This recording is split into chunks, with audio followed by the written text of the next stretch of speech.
Hello Vajo, let's read the question. The question says which one of the following represents a palindromic sequence in DNA. ठीक है, तो यहाँ पे हमें दिया हुआ है कि पैलिंड्रोमिक सीक्वेंस कौन सा शो कर रहा है, ये बताना है हमें।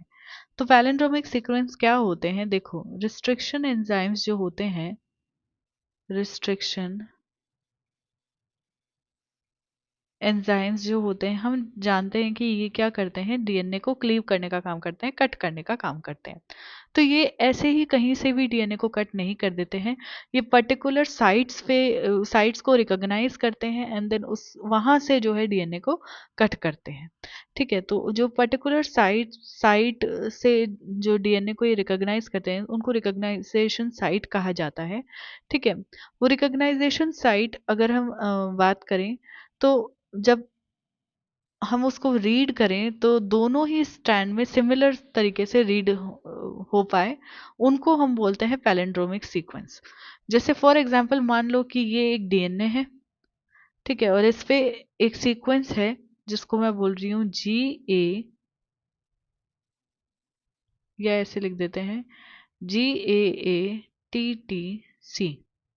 ठीक है, सेम यहाँ पे भी एक स्ट्रैंड है, इसके ऊपर एक सीक्वेंस है, तो यहाँ पे मैं लिख रही हूँ CTTAAG। ठीक है, अब आप बोलोगे कि मैम ये तो सेम ही नहीं है, ये रीड करने में सेम नहीं लग रहा है, बट ये सेम है क्योंकि ये 5 प्राइम एंड है डीएनए का, ये 3 प्राइम है, ये 3 प्राइम एंड है और ये 5 प्राइम है। ठीक है, तो आप कैसे भी इसको रीड करो ये सेम लग रहा है। सिमिलरली आपके एनसीईआरटी में एक एग्जाम्पल दिया हुआ है एक वर्ड मलयालम का। ठीक है, तो MALAYALAM,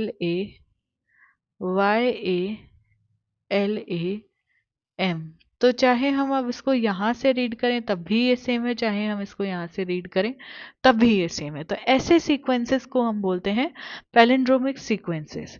ठीक है, तो अब यहाँ पे देखते हैं CATTAG लिखा हुआ है, देन CA, तो ये यहाँ पे गलत आ गया।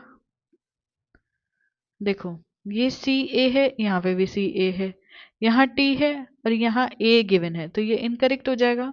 सेकंड देखते हैं GAT, तो यहाँ पे भी देख लेते हैं, यहाँ पे लिखा हुआ है GAA लिखा हुआ है, तो ये T यहाँ पे है, यहाँ पे A लिखा हुआ है, ये अगेन इनकरेक्ट हो गया। देन थर्ड देखते हैं GAA, यहाँ पे भी GAA दिया हुआ है, फिर TT दिया हुआ है, C दिया हुआ है, C दिया हुआ है, सेम यही सीक्वेंस गिवन है, थर्ड ऑप्शन करेक्ट जा रहा है हमारा।